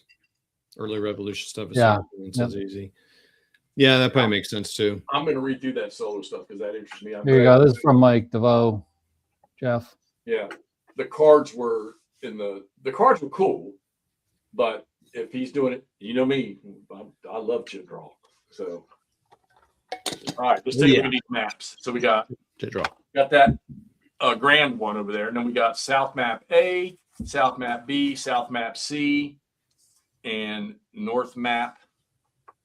There's one north map because that's Okay, what that let's knock out the north map. the Marshalls thing said north map, so that was cool. And so is this also that same thick paper? I love this. Yes, they are. I love the artwork Oh on man, these. that's a first of all, what Nice looking. are we in Shiloh? And then It's nice looking. I see some A leg. lot of woods. So this is the north. That's the north map. Elevation chart on it. Looks I was like. gonna say, is the tannish stuff higher elevation over there on the left? All right, so 620 is the lowest level gray, and 820 is the highest level dark gold. And that's over there on the left, right? Yeah. Yep. Okay. Yeah, that's the chart over there. No. I'm looking for the train over there, and right on the Oh, left left on the screen. I'm sorry. on the Yeah. map. Yeah. Sorry. Doesn't look to me like there's any of the 800s on here. Yeah. Looks fairly flat, just with that elevated I'm space. curious on the elevation lines, how often is it called out, or is it called out? How's that working? Or are those not elevation lines I'm seeing there? Yeah, they're contour lines, like this here. Yeah, does it say Yep. what the elevation is on the map itself, or only there? No, not like some others. No. Okay. Okay. I guess you got to bounce it there. So Okay. this is gorgeous. Yeah, it's really nice looking. Castillo dos Casas. Yeah, Road to no, Alameda. why can't all these games take That's place the in north. Missouri so I can at least pronounce the names? This game is actually going to be quite the monster. Just gonna have to learn Portuguese there, Wardrobe. I can't even learn. I know. I'm in the same boat. I'm not a linguist. That's the only bad thing I don't like about making. Ooh, this is a pretty the contours. Man, these maps are great. What the heck, man? Yeah.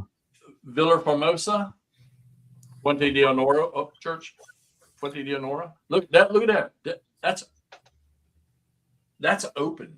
I mean, I don't know Yeah. what all the It's elevated terrain, but it's open elevated terrain. Yeah, right? there's no. I mean, come on. What are those squiggly lines there on those elevated terrains by the river? These look like, unless it's a steep terrain. Okay, like a steep or. I didn't. It's okay. Yeah. Okay. If it doesn't show, that's okay. I'm just wondering. That's funny, Alan. I was wondering the same thing what those were. Yeah, I mean, this is beautiful. I love it. It's trying to think of what maps. I mean, they kind of call back to the. Yeah. I mean, I'm just trying to visualize it with counters, and once you get counters on there, it's really gonna, look fantastic with the Jeff, can blue you and set up scenario 1, please? Do what? Can you set up scenario 1, please? You want me to? You don't want to show you the campaign? You want me to set up the whole thing? Yeah. So Terry's talking about they might do operational level, see how it goes with this game, with the kind of feedback gets, and then military crests is what those are called. Is that what those are? Okay. yeah. And then sexy map. I love maps. Oh yeah, baby. Yeah, We're with you, Chris. This is the channel for this. Yes. Not porn. All right. South map B. So that's 3 maps with the Grand Marshal or the Marshals thingy. Look at them woods. Look at them trees. Oh, I see some rough ground there to the right of those trees. Or what is that? Poco, kind of town you'd like to live in, surrounded by the woods, the river run by it. Poco Elio. Looks like West Virginia. Stop it. Rio Turanese. Got some swampage. Looks like marsh or swamps. Marsh. Okay. It's just nice how he's got the names of some of the features. Terry, sorry to keep asking you. What's the Terry? What's the scale of the hexes? And while you're answering that, Jeff, look at the top right there. I see an F or something with an arrow. That's probably the entry points off the Marshall's map onto that map. I'm guessing. Top right letter. Yeah, Definitely an entry area. Yeah, I wonder if that's from the Marshall map because it looked like the Marshall map had a lot of entry areas. So Yeah. Well, L and M on this side. mm-hmm. Yeah, that's cool. I would think just in general, because I guess you can play all 4 of these maps together. I would think I'm so. assuming. These are nice, though. For sure, Mike. That's all of us. They are nice. Um, And the South map.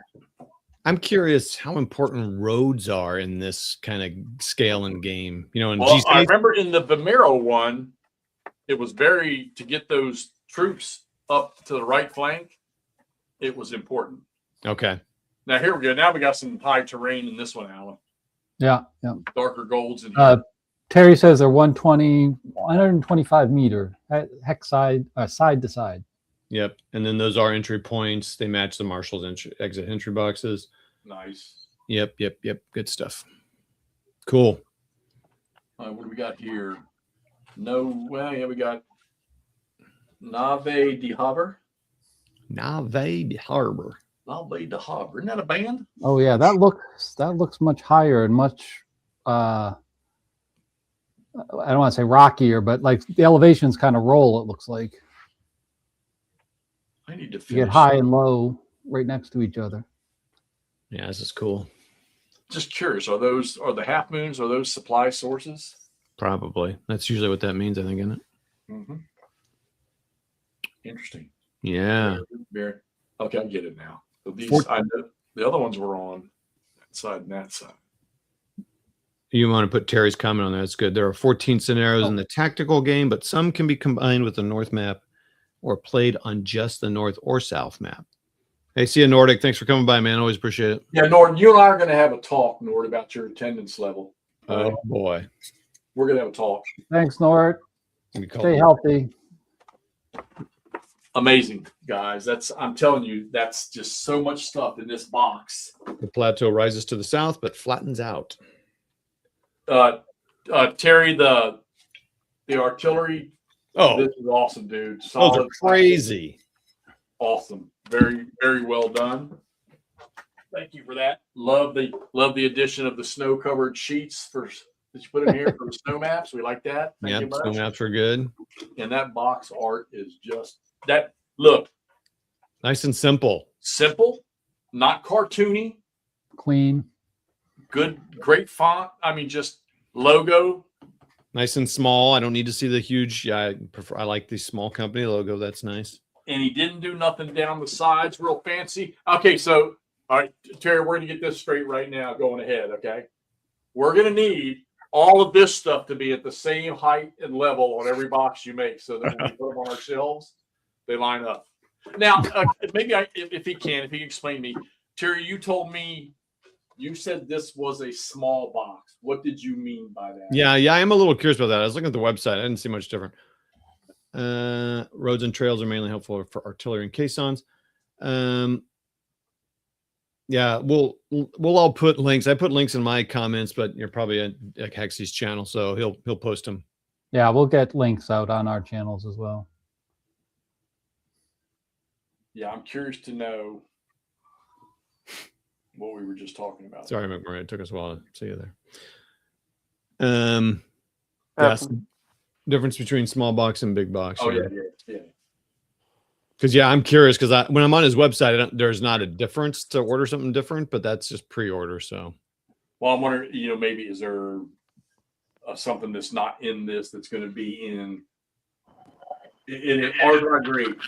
Well, Arthur, so I sent you the other copy of the First Victories one. What did you? Now you're seeing this, and you just got your hands on that. What do you think overall between the two? The box depth by 20 millimeters, so the final box will be 20 millimeters deeper than the prototype. Oh, okay, I got you. So that's just the prototype box is smaller, right?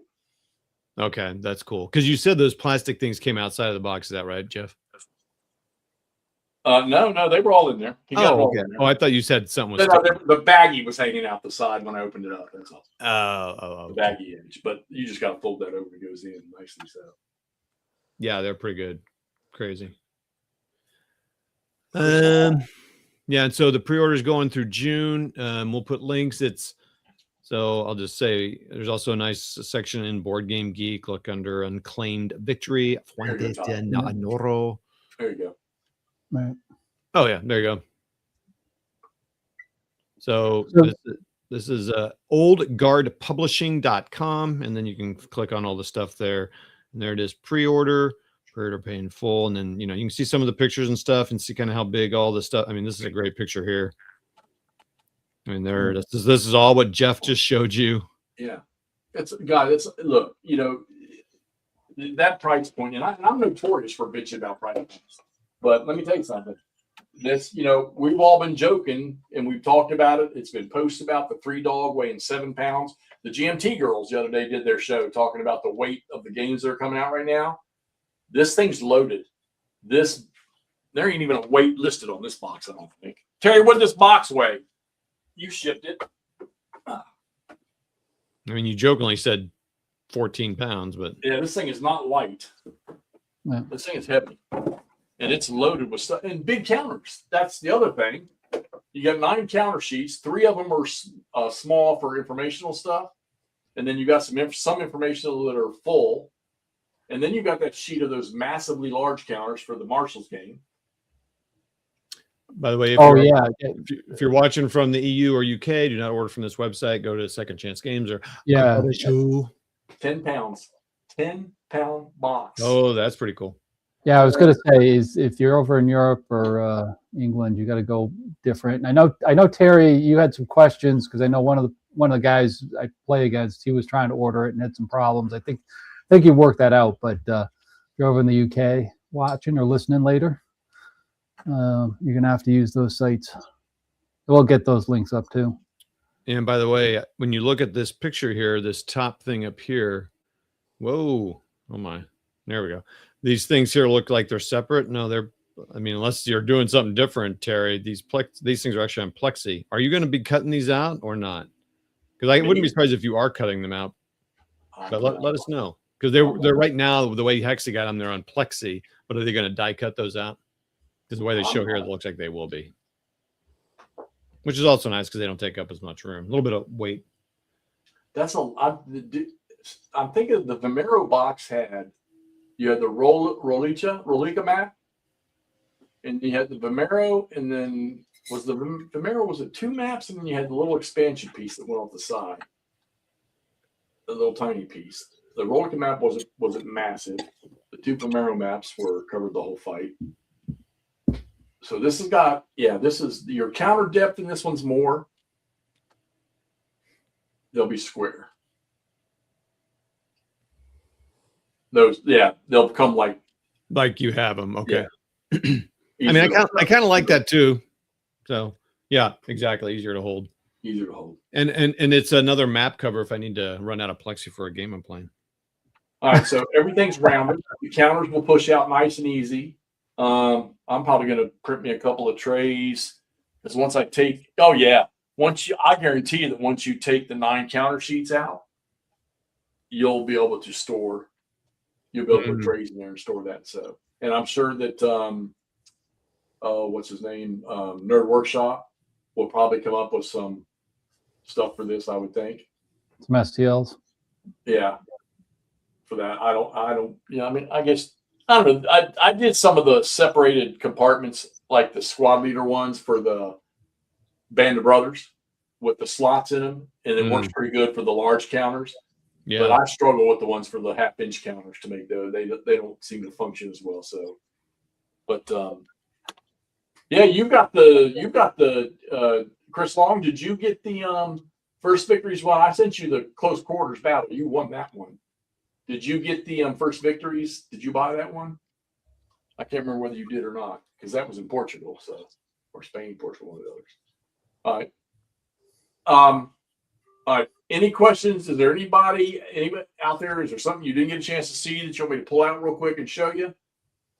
So you can looking back through to see if we missed anything here. Maps are amazing. If they are, we need the links. We got to post the links up after we get off. We'll do that for both mine and Xy's channels. There you go, Terry. There you go. They all want to know.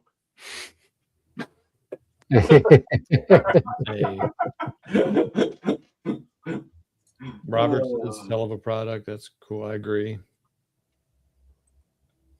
Yeah, well, just knowing what his background is, Terry, we're going to have to get you on here one night, brother, when you're feeling better.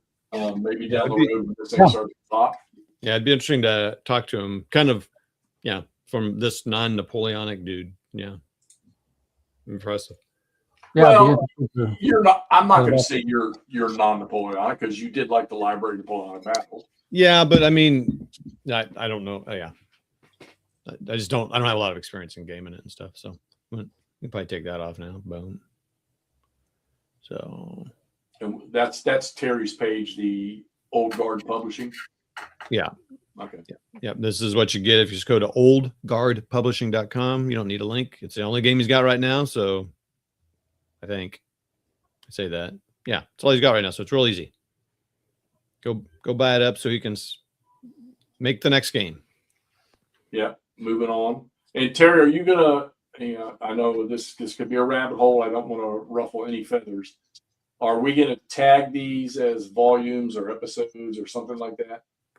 What do you mean each game? Like this would be volume 2 or something? We're gonna go volume 1, volume 2, volume 3, or are you just not gonna do? I mean, I don't see that it has to, but it sounds to me like you're doing some kind of date sequential. McMurray, how does this? I know this isn't normally up your alley, this type, but how does this thing strike you so far? It's beautiful. It is gorgeous. You're right about that. It'd be interesting to see. I know that the first one was Waterloo. Yeah, Romero, Rolica, and Romero. Portugal. Yep. What am I thinking of? Where you had didn't you have like a Waterloo game that had like simpler rules and then they advanced up? Or am I thinking of something else? Or am I just mixing up my? That was you're talking about the close quarters battle. I don't know. Either way, it looks beautiful. Yeah, close quarter battles was the Waterloo, and that's where you're playing just a company or something. Yeah, you're playing Hougoumont. Super tactical. Okay. Yeah, I don't know. I think I was mixing up my. It looks great. It's beautiful. The execution looks wonderful. I didn't get to see the box, but knowing that the next one's going to be 20 millimeters larger, tells me that there's going to be a little bit extra space. So folks who are using trays is nice because every now and then you get one of these big games that's absolutely just packed into a box, and then you can't get trays in there, and you're trying to like fiddle with bags. Yeah. Yeah. I like the fact that there's a bunch of background information. The history book is awesome. Yeah, it's pretty cool. We've only seen this is only the second game we've seen do that, isn't it? That I've seen, yeah. That detailed for sure. Yeah. Yeah. I wonder if this is a new trend. Now, your history books, is that your intent for every game you make? Is that which I would think it would be. I mean, guys, you remember telling me? Okay, so you guys read a lot. Todd, what did we paid with a discount? Oh, I what know was where the you're going. price on those Antietam books we bought? I think mine was $55. Yeah, so those are kind of traditional hardback history books. Probably $40 to $50 for those. Yeah. So and the Atlas, what did we pay for the Atlas? That was probably $40. That was $60 too, because we bought that in the visitor center. Yeah, I mean we're paying full price for them for sure, but yeah. So he said, well, Terry's on here now. Someone else mentioned, yeah, Terry. We got an answer earlier, but it was from someone who's helping you. But maybe Terry, you can just verify when do you think this will ship? What's the plan? The pre-order's done in June. For all the larger games, I may do smaller ones without a separate history book. Yeah. So what was mentioned, it could be here. I thought, did they say September, October? But I don't remember who that was saying that. But Terry's here, and so we can get a closer word. Will you be reprinting First Victories? So that I think I know the answer to that, but I'll let Terry answer that. Sorry, Terry, you're getting all these questions. You don't have to answer, Terry. If you don't. Yeah. I mean, we can hit you up again. I know you're under the weather, but this was the guy I was talking about. Sold. Yeah, Mike. That's what I heard. Yeah, that's what someone mentioned there. I mean, that's pretty good. Buy it in June and get it in September, October. That's like amazing for now. There we go. September, October from Terry. Oh wow, that's super impressive to be honest with you. So basically, it's ready to go. Is what that tells me. Yeah, I mean, so it's like just waiting on printers. It's like Jeff's game there. I mean, the thing looks done already. So I mean, that's yeah. I do like that box. He did not overkill that box. So Terry, I've heard Terry say this or type it or something that he'll print a small run of this, like whatever's pre-ordered, and maybe a little extra. It's gonna be pretty. So kind of if you want it, you got to get. That's I think I'm part of the reason for a nice long open window here for deciding if you want it. Terry, I assume you'll be doing some rounds. We would love to have you on here and just talk about it to give you some more prep. Maybe walk us through a little bit of the movement or fire or something. That might be kind of cool. And when Nathan did that with the simple, that was super helpful. I mean, that got me convinced I wanted to do it. You know what I mean? So if we're able to get you on here on a Saturday, that'd be cool. Honey, can I buy this game? Yes, and you can buy this game, dear. Oh wait, I guess you probably weren't asking me. Ooh, I just been reading those books. I like your avatar there, San Fran. Cool. Yeah, that's great. Thanks, Jeff. That's pretty cool. It's a fun unboxing. Thank you, Terry, for because I didn't even think about this. Terry, he buzzed me and asked me if I wanted, and that was a no-brainer. No-brainer at all. Are you planning on playing a scenario soon? Yeah, I am. I need to. I think I may just do something small right here because I think all I will need for the battalion rules is a refresher to see what it does. Terry, you don't mind me doing a little playing and shooting some videos so everybody can see? I would think.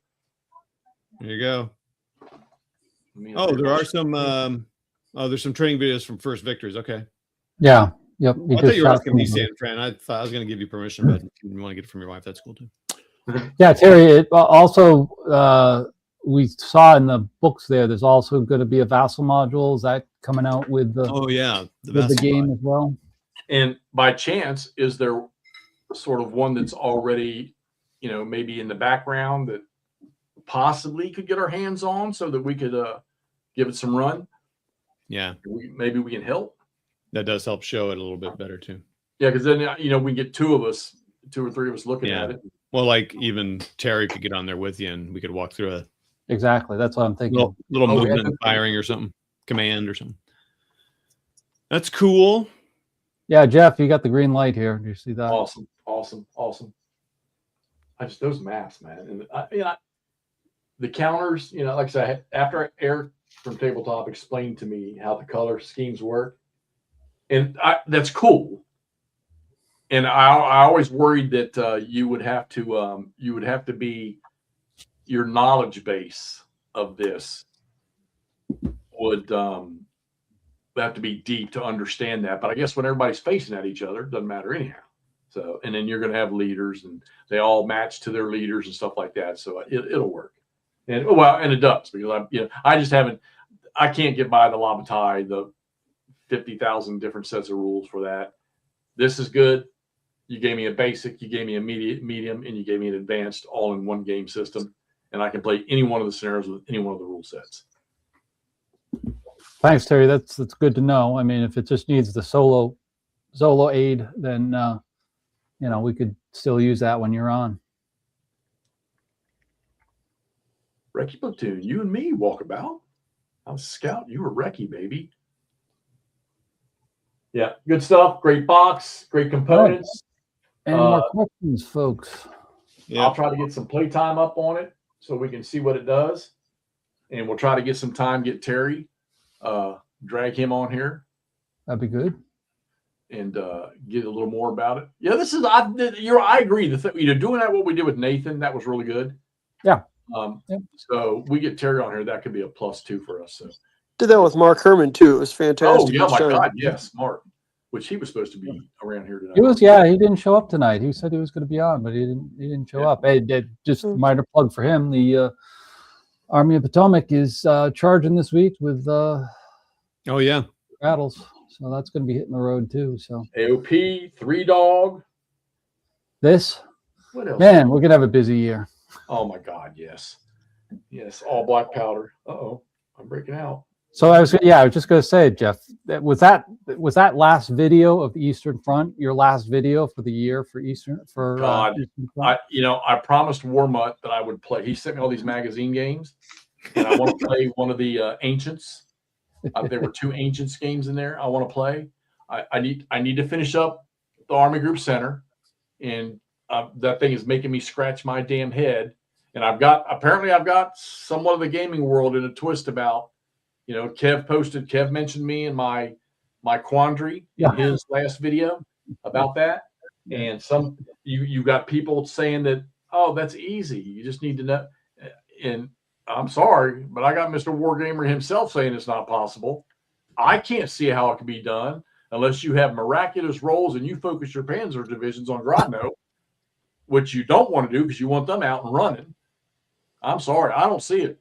I'm hoping Joey Saban will do something. And somebody posted on YouTube that they helped design it, but they've been playing testing a lot of the OCS stuff right now. But that I've sparked their curiosity, and they say that they might dig it up and try to run through that and see if they can take Grodno.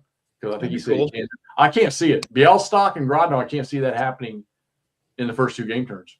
You really have to be lucky, I think, for Grodno. Bielstock's out of. Like I said, your Panzer divisions, those Panzer groups are around the sides, headed for those distant victory locations. Mm-hmm. What I would like to do, I can't now because of this, is thing back up and say, screw Vitebsk or Vilnius, forget freaking Minsk, and let's try to take the 2 close in worth 5-point victory, 7 points with Brest, Bielstock, and Grodno, and try to kill the armor units, the Russian armor units that are in that bubble, and get those victory points. But that's going to happen at a later date because there are so many things we have to do now. So tune in next year at this time for that. yeah, wait for East Front next year. So. Yeah, good stuff, guys. Great box, great looking game, wonderful components. Look, I'm very financially concerned sometimes. I'm sorry, $175 that's not a bad ticket on this box. Tell you right now, not with what I just saw inside that box. And your box will be 20 millimeters higher. Come on. So definitely good stuff. Balloon. I think that eats up at least a third of the price right there. So yeah, good fit maps, good stuff. All right. Any more questions out there? Anybody out there in La La Land, YouTube land? Sorry, I didn't run this through Facebook tonight. I'll cross. Been a little quiet here for the last couple of turns. Oh, Robert. Yep, it's 175. 175.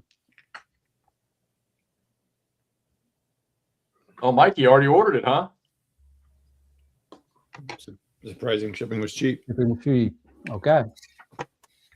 Good deal. Oh, that's crazy. $10 for the West Coast. Really? A 10-pound game? Jiminy Christmas. Wait, what? That's crazy. Yeah. I'm surprised it's not 20 something. Right. All right, good stuff. Let's kill this thing. I'm wore out from all the golf today. So all right. Groovy. Good stuff. All right. Thank you all everybody for joining tonight. Appreciate that. Go look at this thing.